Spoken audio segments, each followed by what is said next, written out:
Wrestling podcast never felt this great. Tables, ladders, chairs, they tell it all. From the highest highs to the lowest fall. Great and glory tales from the ring. Every chant, every cheer they'll bring.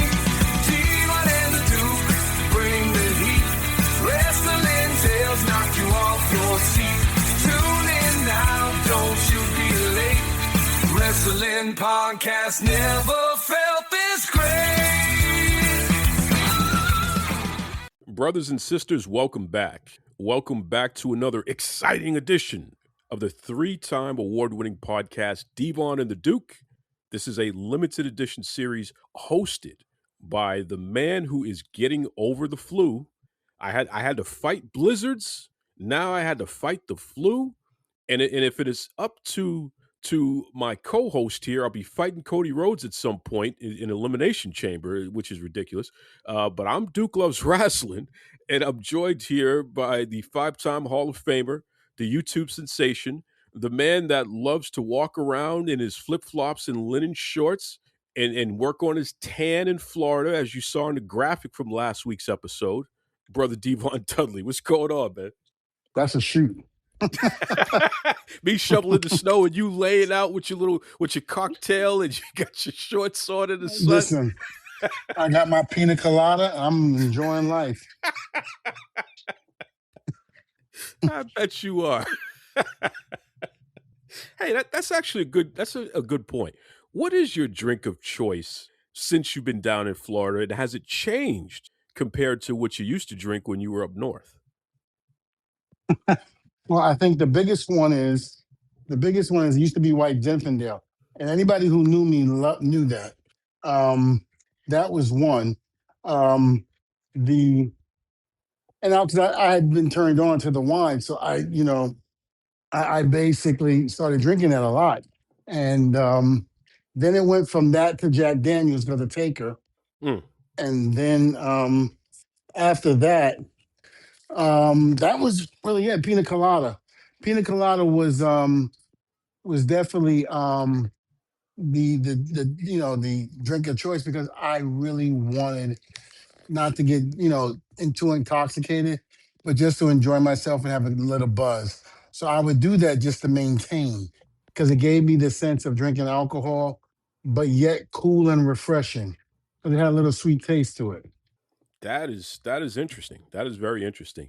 And I agree with you. First of all, I used to have a high tolerance.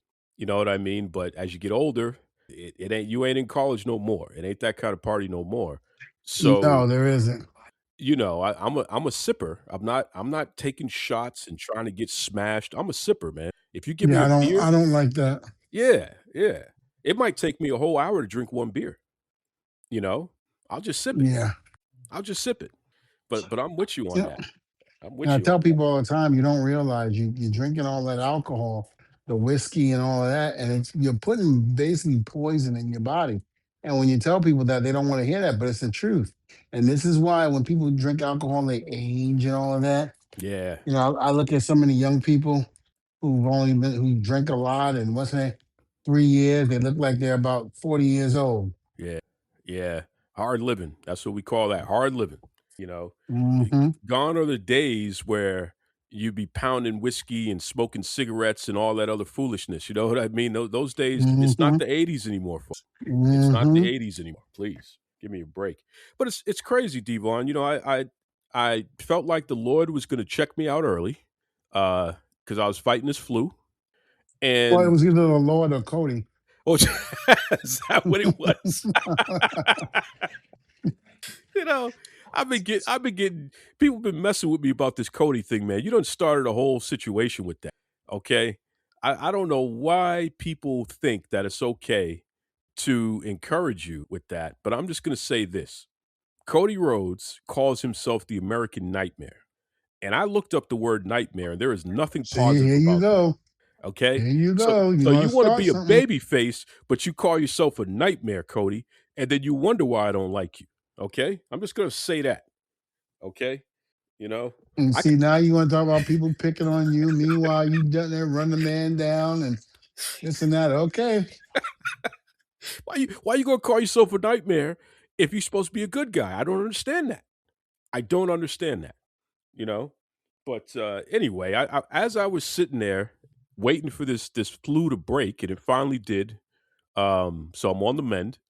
I was thinking, Jesus, over 30 years in the pro wrestling business, up and down the road, it ain't like you're not a human being. You get sick. You got sick throughout your whole career. Of course you did.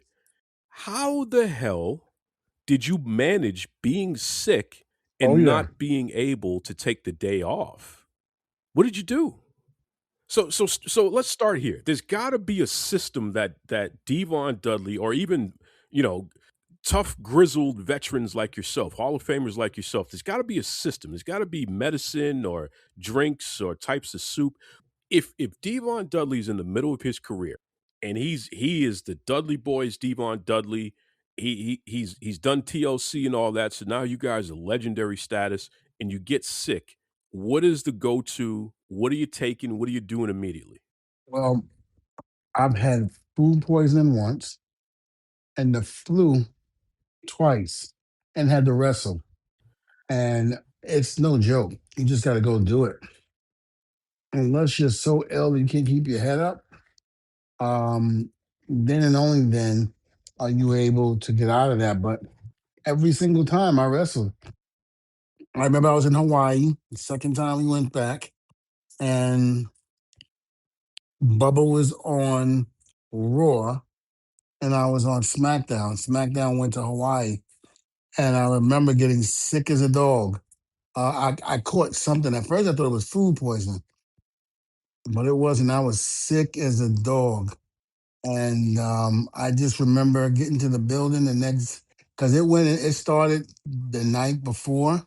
Woke up that morning, couldn't get my head off the pillow. I remember just out of it. And then had to get in the car and get to the arena. I drove the car to the arena, got out, showed everybody I was there. I was on time. I was like, listen, I don't feel well. I'm going to the car. I laid down and I forgot who it was. It might have been Spike. I said, Spike, can you please come get me and let me know when the match before me? He said, yeah, not a problem. So I'm in the car for about 4 hours after I get to the arena, 4 or 5 hours, because I can't keep my head up. I got the runs. I mean, everything. It was just bad.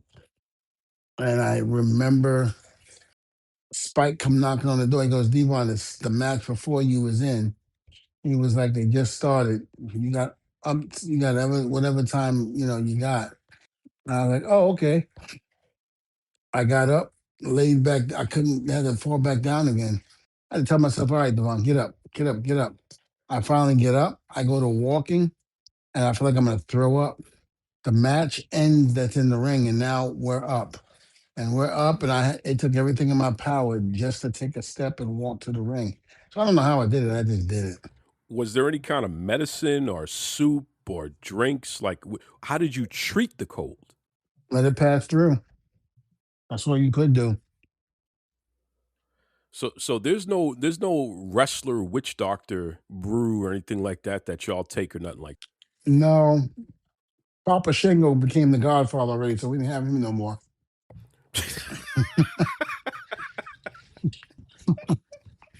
I just thought about that when you said witch doctor.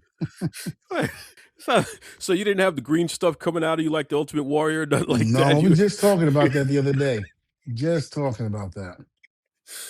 Man, as a kid, seeing that was one of the craziest things you ever see. The man just starts bleeding out of nowhere, right? Oozing out of his head and all that stuff. Yeah, but I knew What the hell when was I that? saw it, I was a teenager, but I also knew that it wasn't real too. But I was a It was teenager, still crazy. but it was crazy that WWE even went that way. Yeah.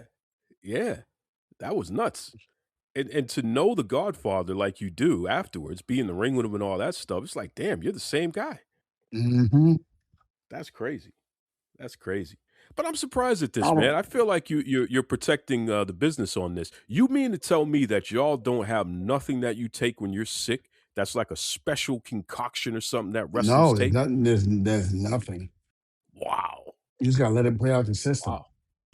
That is amazing. If you're dehydrated, they'll give you an intravenous, And put Mm, and Venus in your hand, and they start giving you stuff for that. But other than that, that's it. wow. I mean, hey, maybe that's it. The fact that y'all get the IV put right into your bloodstream, you're not just drinking a vitamin water. Like Hmm. they listen, put it in my veins, baby. They just throwing it right in there. Yeah, maybe that's it. Wow, It's that's crazy. interesting. Yeah. Wow. There's no way I could have wrestled any matches with the way I was feeling. I tip my hat to you, brother. Just another example of the difference between a Hall of Famer and a fan. We can't do what they do. No way. No way, no how. You know? Speaking of no way, breaking news, and I cannot believe this, Road Dogg is no longer in the WWE. He put in his notice and abruptly left allegedly after he was given his recent performance review. Now, what's strange about this is that you have Robert Kennedy, who was part of the Trump administration. He just recently publicly thanked Linda McMahon for helping a loved one of his get into the WWE, and I guess she's doing really well and what have you. If I'm not mistaken, I think she actually just got promoted on the writing team. Who's So this? yeah, I can look up her name, but the health secretary Kennedy, one of his loved ones is in the WWE. So it really makes you wonder, what the hell is that all about? Yeah, RFK reveals his niece Zoe Hines has signed a contract with WWE. Okay, so who is Zoe Hines? She was a softball star. All right, so this is a different person. Zoe Hines, she has a developmental contract with WWE. Okay. So WWE just promoted a writer. Oh, she's a writer. Promoted. Well, not this. So Zoe Hines is actually going to be a wrestler. That's a different person. But Alexandra Williams, who's formerly a senior writer and producer, has been promoted to vice president and lead writer for Raw. So I guess the information I saw initially, it must have conflated the two people. Alexander Williams does not appear to be related to the Kennedy family, so this is a different person. Do you know who Alexandra Williams is?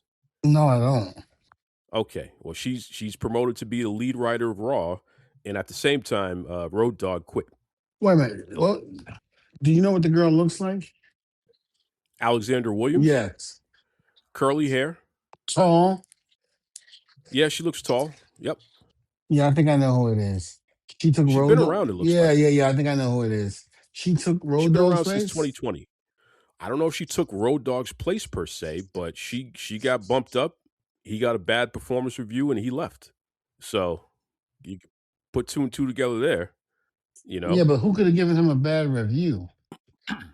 Whoever his boss is, who would that be? Triple H, Well, which I find surprising.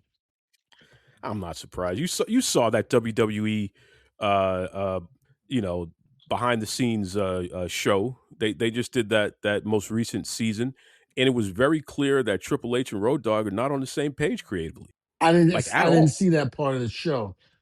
Is that what happened? You didn't watch the R-Truth episode? No, I didn't. I can't.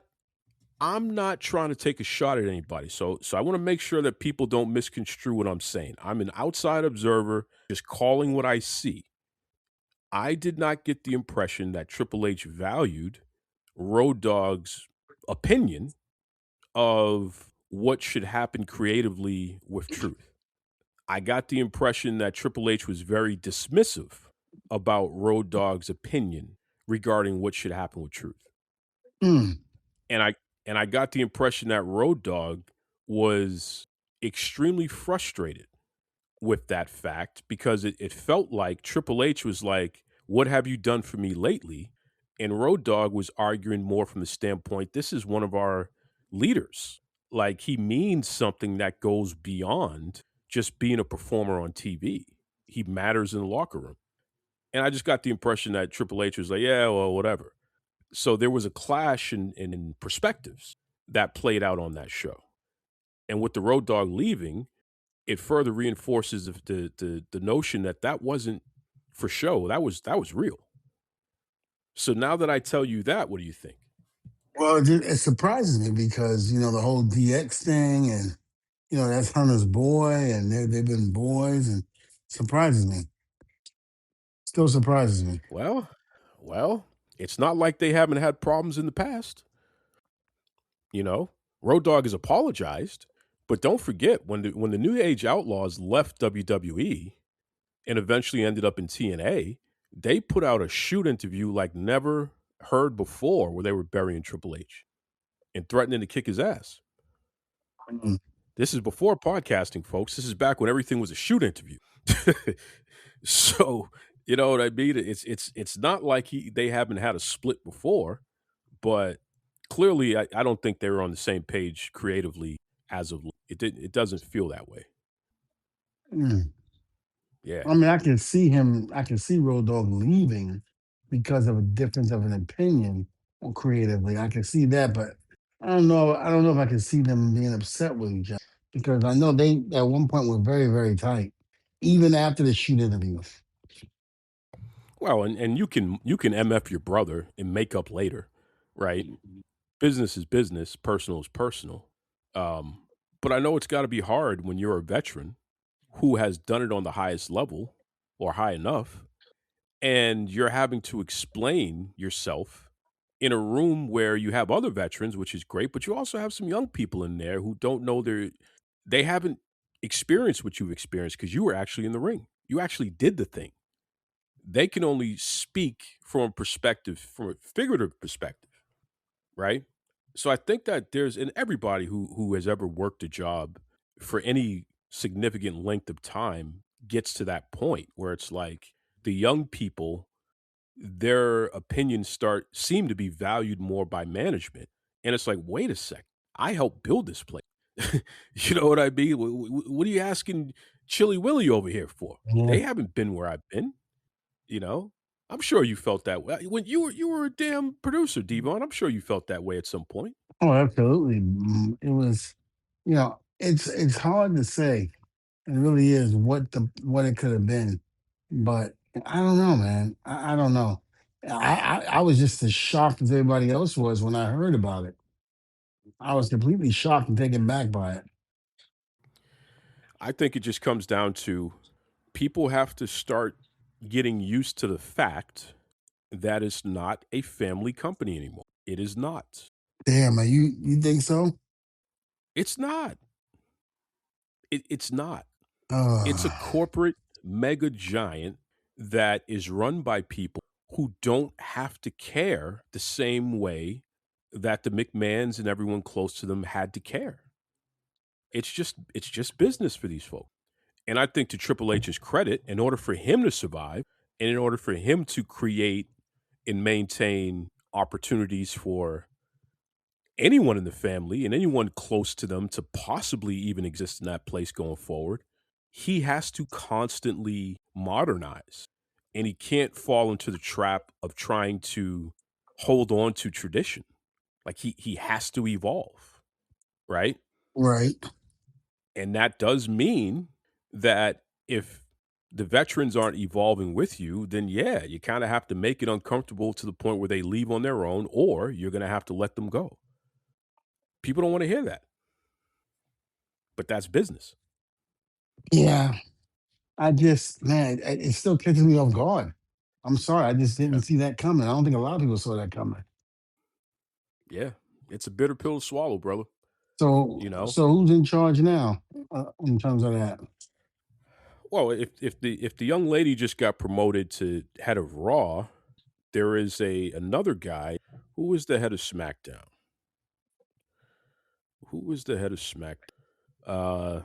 John Swakata. He is the lead writer for SmackDown. So him and Road Dogg were a team together. Those two guys. They were co-lead writers, right? And then you have Ryan Ward, who's WWE's vice president of creative writing. He oversees the direction for SmackDown. And then you have Triple H, who oversees everything. So again, John Swakata is the lead writer for SmackDown now.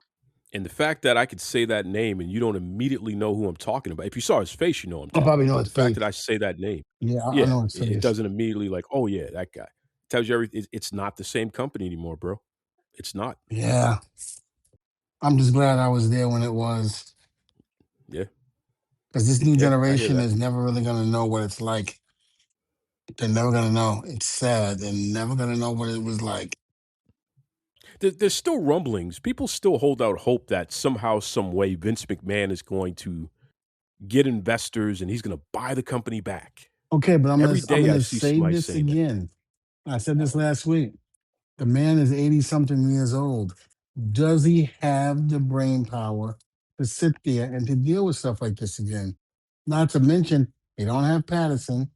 Maybe Michael would leave Hunter and go to him.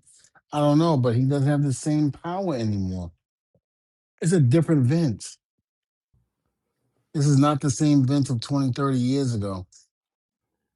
Is he as still sharp as as a tool? I don't know, but I don't think so. I was listening to the new Bruno Mars album, and shout out to Bruno Mars. Hmm. He was actually named after Bruno Sammartino, which is I hilarious. heard about that. That's a shoot. Um, but Bruno Mars, his new album is called The Romantic, and I think it's fantastic. I love it. I love everything about it. It's my favorite album of at least the past 10 years, probably longer than that. Okay. Devon, all of the rhythms, and I highly recommend that you check it out. And everybody listening, check out the new Bruno Mars album. Give him a shout out. It's good stuff. All of the rhythms are cha cha cha, a little bit of Latin flair in there. It sounds like Is Bruno mixed? In other words, is he black and white or Spanish?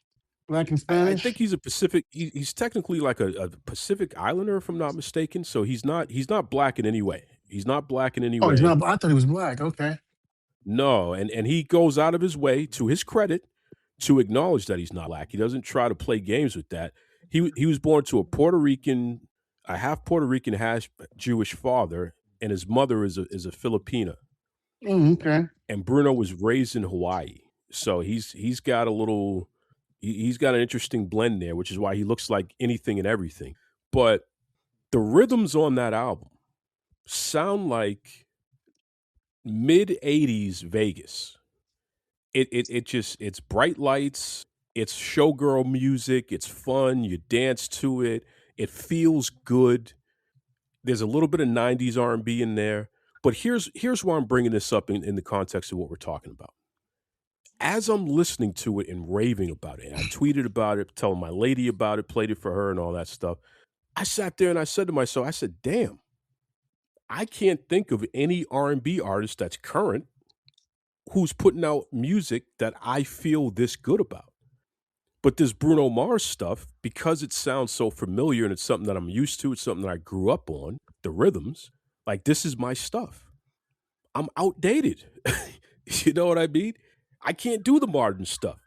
So how the hell am I going to come up with a modern playlist for the average young person Right. when I can't relate to the stuff that they like? So to your point, how could Vince McMahon relate to a 13-year-old kid in 2026? How could he It'll be very. produce TV for them?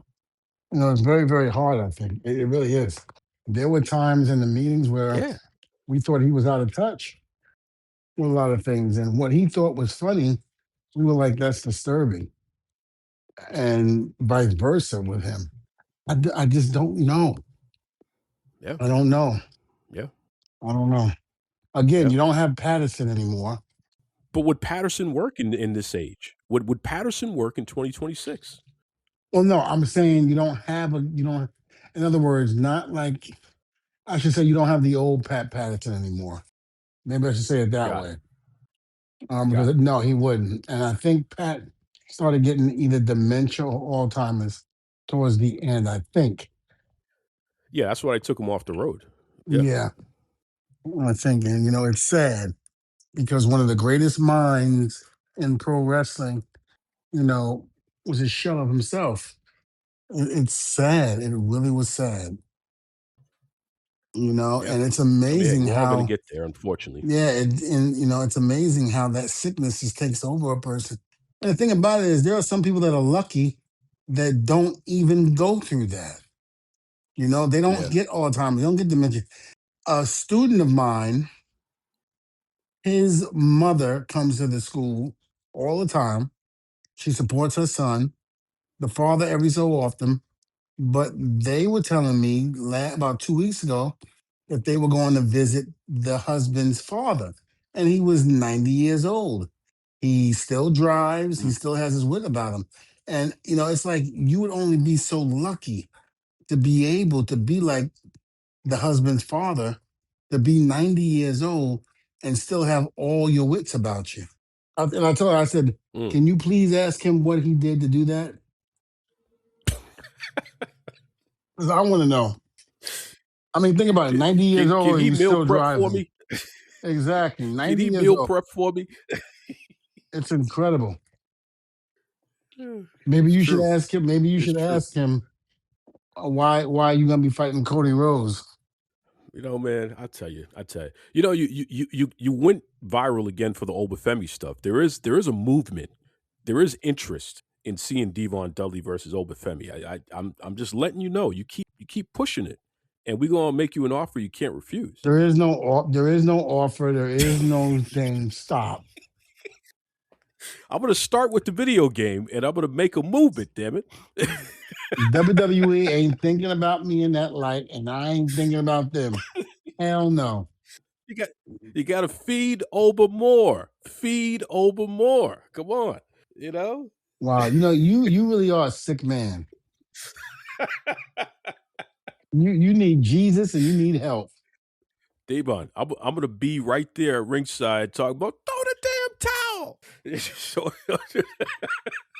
You're funny. But that's how I'm going to say with you and Cody. Yeah, right. Yeah. I'm You like, going to be the Cody, one to hide the towel. What are you Cody, talking about? hey, Cody, remember what he said about your suits? Here's what I don't understand about that. Are you going to look me in the eye and tell me that the boy ain't trying to dress like Ric Flair when his daddy was walking around with T-shirts and all that other stuff, talking about eating pork and beans? Are you going to sit there with a straight face and try to play that game? You know who Cody Rhodes reminds me of? And I haven't heard anybody Uh-oh. say anything. Do you remember the Rock's movie? I can't remember the actor's name. He owned a casino and this and that, and he kind of beat. What was the one where the Rock had the 2x4 going around policing? Oh, Walking Tall? It might have been Walking Tall. And the villain in that movie had a casino. The guy has blonde hair, short. I can't remember the actor's name. He's the main villain in that movie. Well, Johnny Knoxville was his friend. Right. There was the villain who owned the Oh. casino. He was the head gangster, like. And you're saying Cody Rhodes looks like him or he acts like him? I think he kind of resembles him. Uh-oh. Okay. So don't start no trouble now, because I don't. Okay, you're talking about Neil McDonough. There you go, with the blonde hair and it's short. Yeah. Mm-hmm. That guy, he's an interesting guy. He has a company, Angel Films, and they put out a lot of conservative style, Christian leaning movies, which quite frankly are very well done. I actually do enjoy that guy's work. But it's funny that you say that, because I see exactly what you're talking about. There is a little bit of a resemblance and aura that Cody and this Neil McDonough guy have. That's a good point. I've always said that, and I've always pointed it out. Wow. Oh, Cody, you may need to get in touch with Neil, because Neil has a whole production company, man, and he's looking for a good actor to help him out with that. Cody wants to be in the movies. Well, I'll tell you what, if Neil ever needed a stunt double, Cody's the guy. He reminds me exactly of Cody. That's interesting. I think there's a movie, Homestead, and they turned it into a TV series. It's like there's some kind of apocalypse that happens, and a group of people, they've been prepping for this. So they have a whole community that they built, and they fence off and stuff like that. And then they got to deal with other people who are trying to get in. But it's a real interesting sort of thing. And Neil McDonough is the star of that, and he also directed it. Might have wrote it too. Mm. These days, that stuff doesn't seem so far off. You know what I mean? How do you But say his last yeah, name? Cody, you might need to get in touch. McDonough. McDonough. Okay. A First name nice is Irish Neil guy, just like me. McDonough. I swear, Yes, sir. he was just like him. Yeah, yeah, with the hair and all that. Yeah, I see what you mean. And in the They tan the movie, same way. when he's wearing his suits, Cody reminds me of him. Yeah, yeah. I just think that if Cody was walking around looking like a Rhodes, then I could understand that. He's walking around looking like a Flair, and it just makes me shake my head because it's like, so you would have turned on your dad if you were Nah, in your prime when the Horseman was attacking your daddy. You would have turned on your daddy, right? That's nah. what you would have done, What right? Cody ever do to You would have you? turned on him. Did he take your lunch money in school or something? How come everybody keeps saying that? That's the number one thing people say to me all the time. Everyone keeps saying that to me. He took your lunch money, didn't you? He bullied you. Listen, I just don't like the fact that the man walks around calling himself a nightmare and thinks that he's supposed to be cheered. Are you kidding me? Come on, bro. Yeah, he Come stole on. your money. Come on, bro. He went back and got You 2 know? lunches, and you didn't even have one.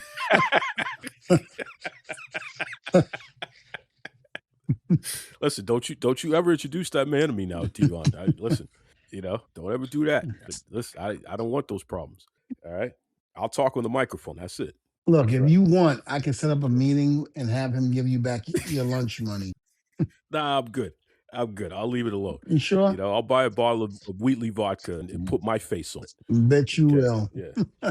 That's right. Anyway, Jade Cargill.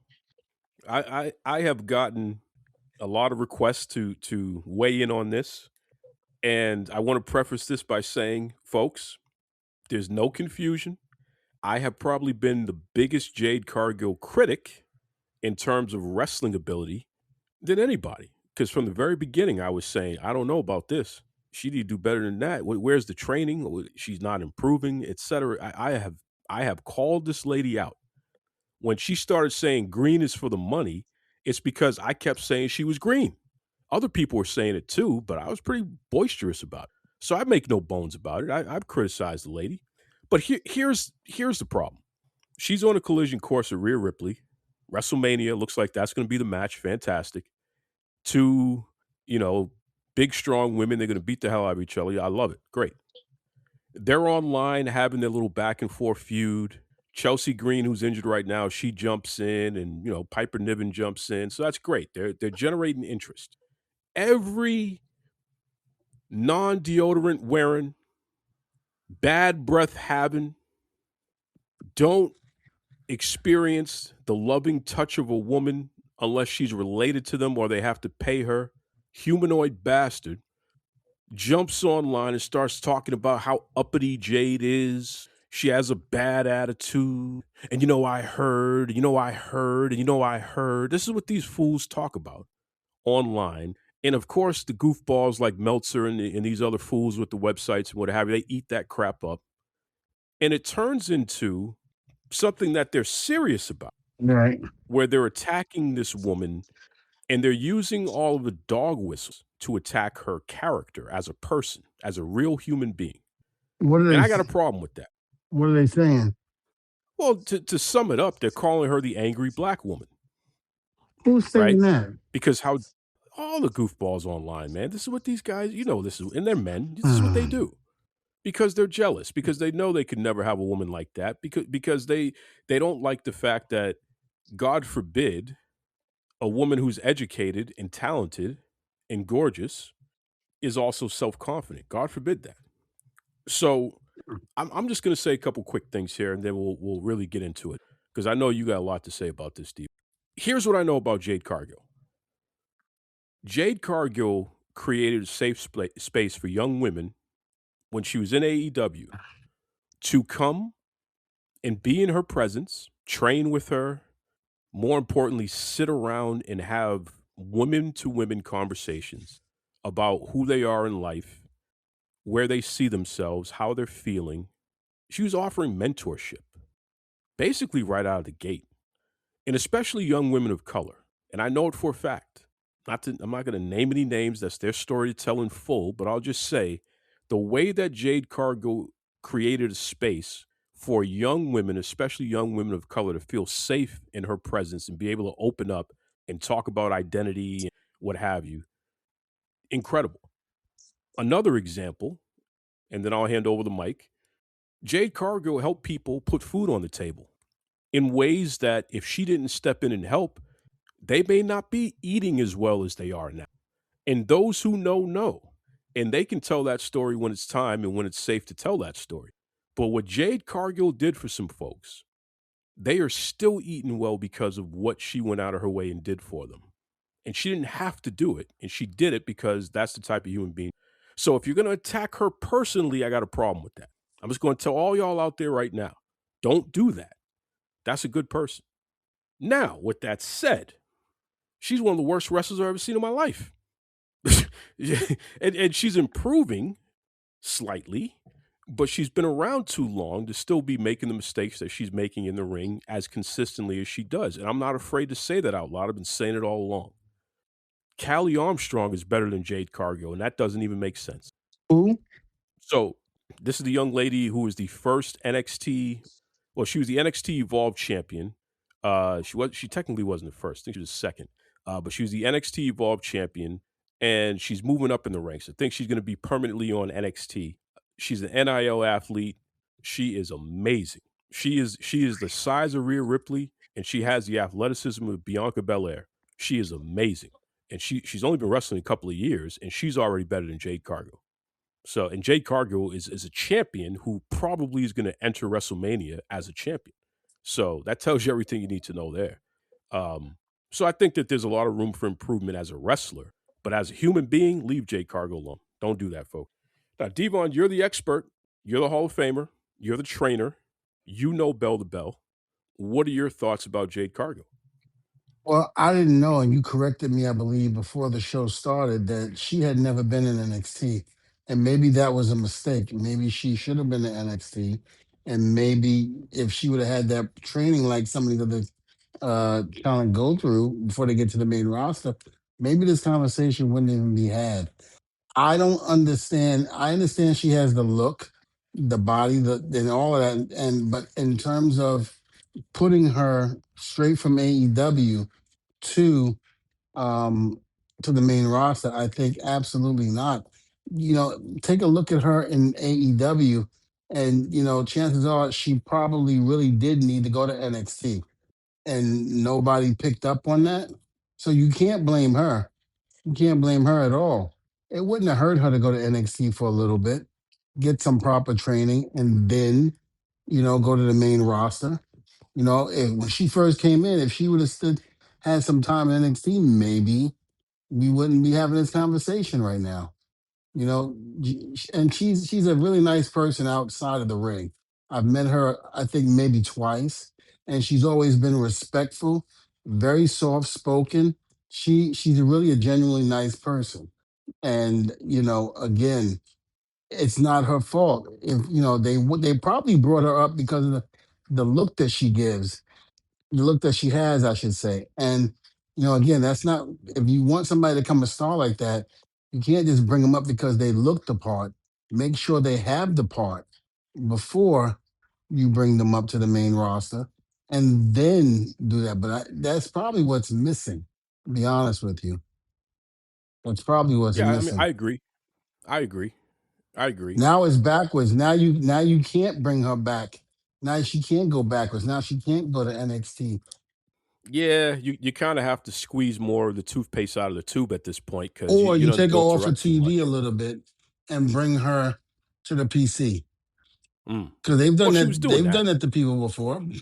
Yeah, and she's been doing that. She before she came back, because she had a little bit of a layoff, but I Hmm. think they rushed her back because Bianca Belair injured her finger, and Bianca's still recovering from that. So they wanted to have a strong, bankable black female, and you have Bianca Belair injured, you have Naomi pregnant. What are they going to do?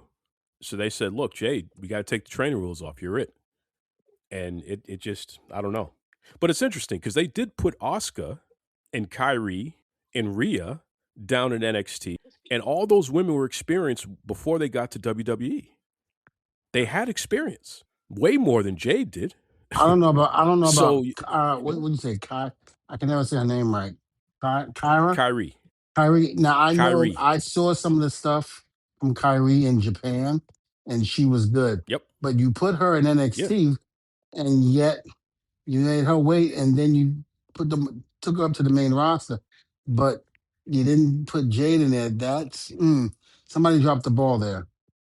Yeah. Yeah. I don't disagree with you. I was saying that from the beginning, but I do understand though, when you have somebody that looks like that, it's very difficult not to put them on your number one show. Jade Cargill Well, looks better than anybody who's ever been on TV concerned. And I'm not talking I about agree pro with. wrestling. I'm saying period.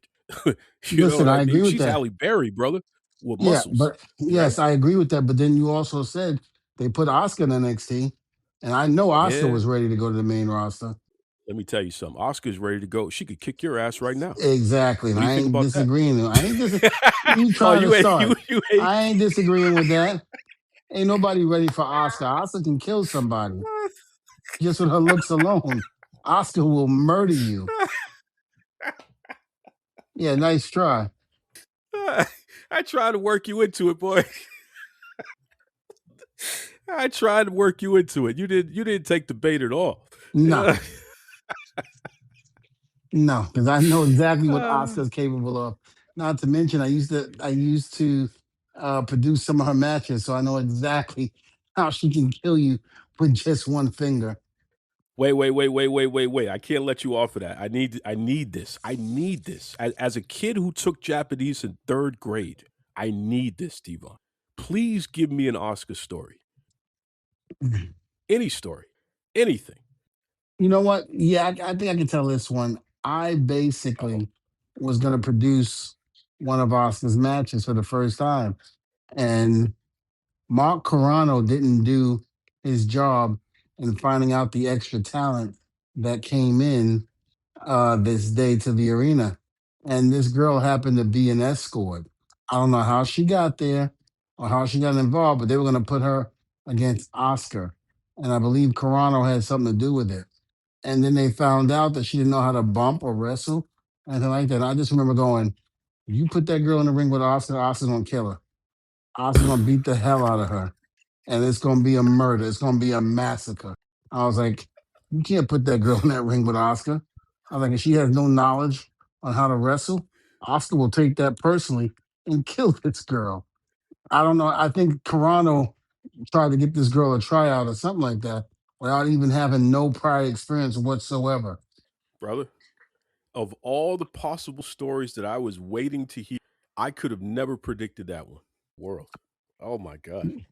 Yeah, All right. Well, that would have been just that would have been something for the ages. I kind of want to see it. What the hell happened? You messed it up. I didn't mess it up. You know, you saved a life. That's what you did. You saved a life I that day, no, brother. I didn't mess it up. I basically, well, no, I saved her life, but somebody else knew it too. I forgot who it was.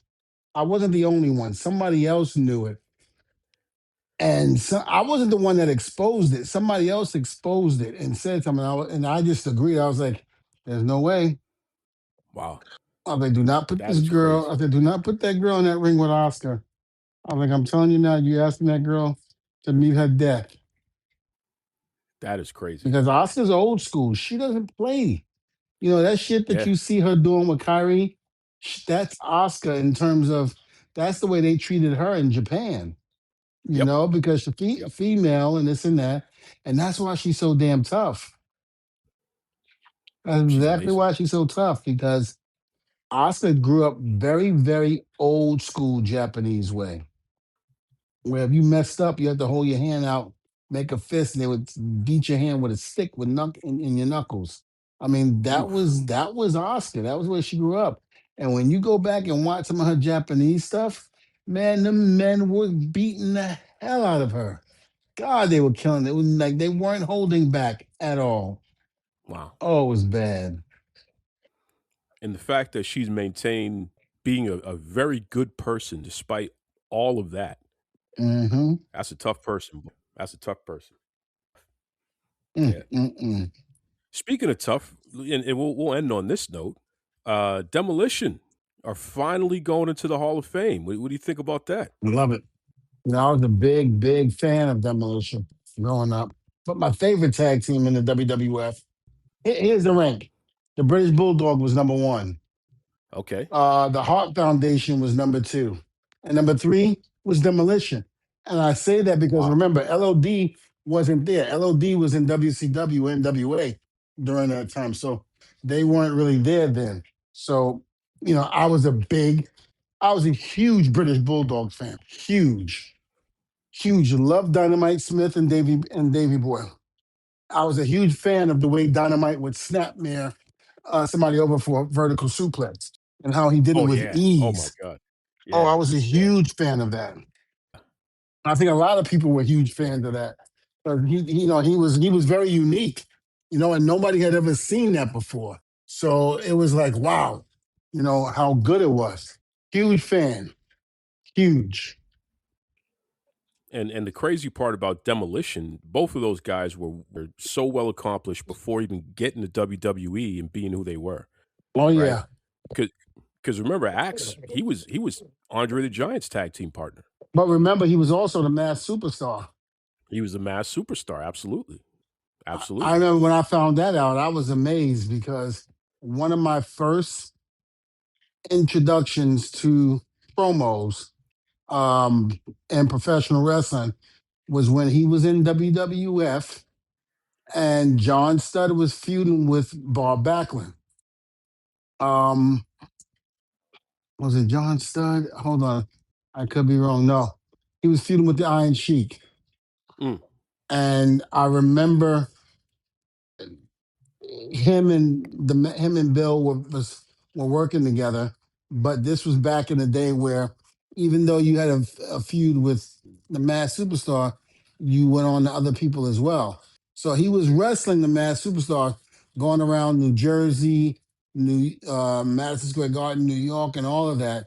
But then he basically, well, I'm trying to think, 'cause this was like 1970, 78, 79. He basically was supposed to wrestle Bob Backlund, the Mass Superstar. It was either the Garden or the Meadowlands.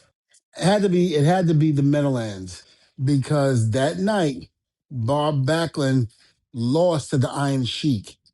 And when he lost, of course, the match between Backlund and Superstar wasn't going to take place anymore.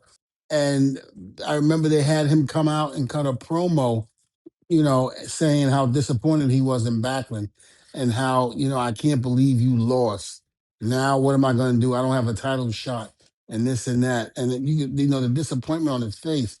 But it was just amazing how even back then, how they did storylines where even, you know, most times if somebody dropped the title to somebody else, they would just be like, all right, you dropped it. Now I'm going to go to the other person. But Bill made it seem like he was so distraught by Backlund losing to the Iron Sheik. It's like, now what am I going to do? I remember that was one of the first introductions to him. And then to find out that he was now Axe from Demolition, I was like, wow, couldn't believe it. I was like shocked. But I was a huge, huge Demolition fan. I love that music. You know, the song that we did on the wrestling album, me and Bubba, We Had Enough, basically came from Demolition's music. Jim Johnson came to me and asked me, he said, what would you guys like in terms of sound wise? But I think he came to me first. He got to me first before Bubba. And I told him, I said, you know what I would like? I would like, remember how Demolition was dun, dun, dun, dun, dun, dun. And he goes, Yeah, yeah. boy. Yeah, Yep. And he boy. goes, yeah. I said, Yeah. I would like that type of riff, very heavy. I said, but I want the Run DMC DX type of deal. You know, remember when X Pac and Road Dogg used to come out, Run DMC song, the DX song?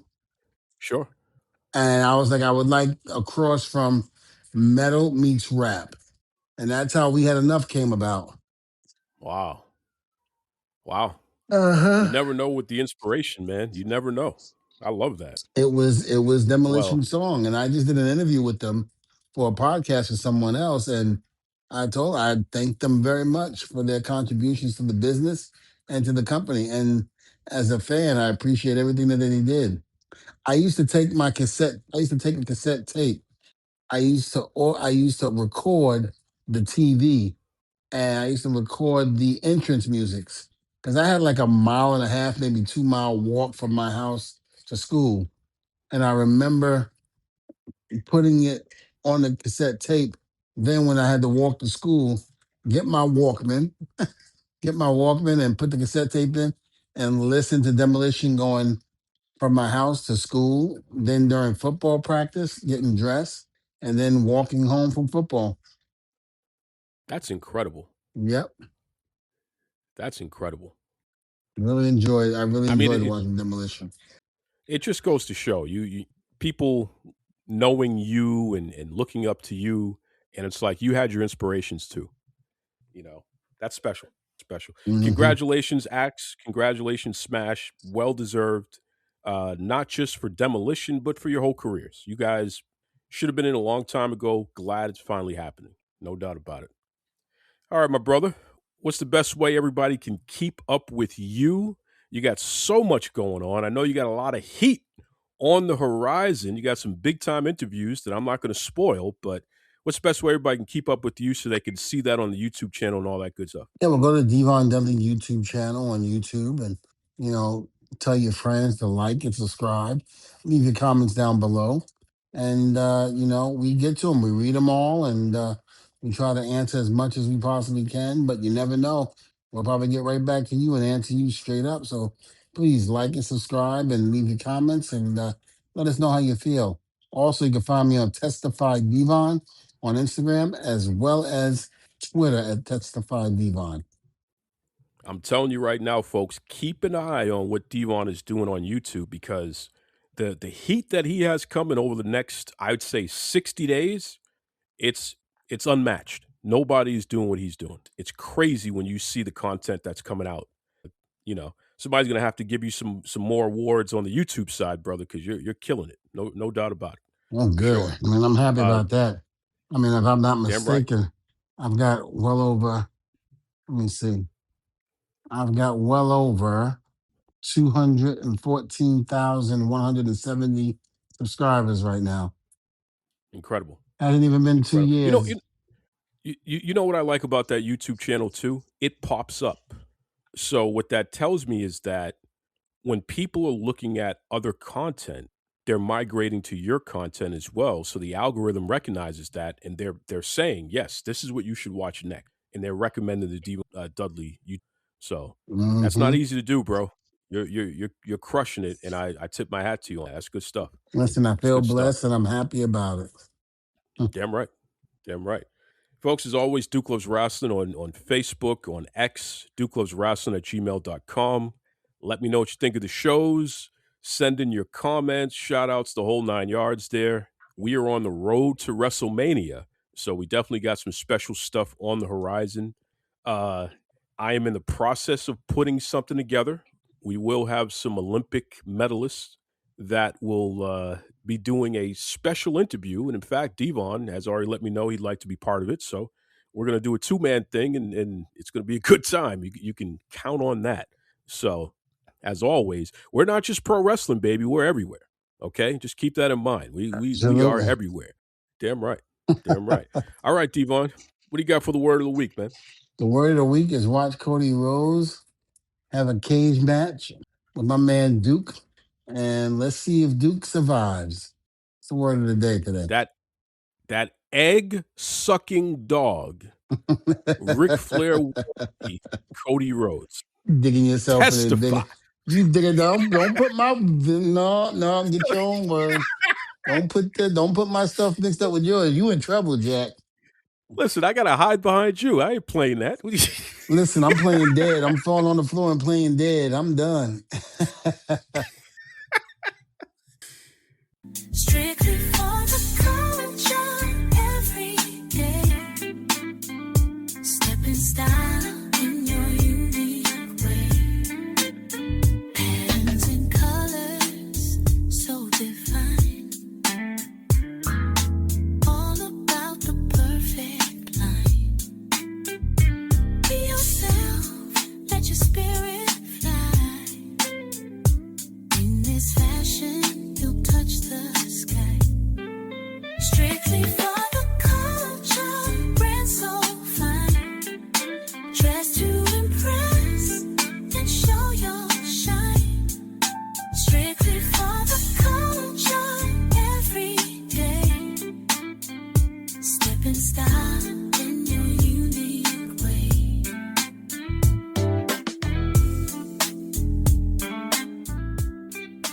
visit www.strictlyfortheculture.ca.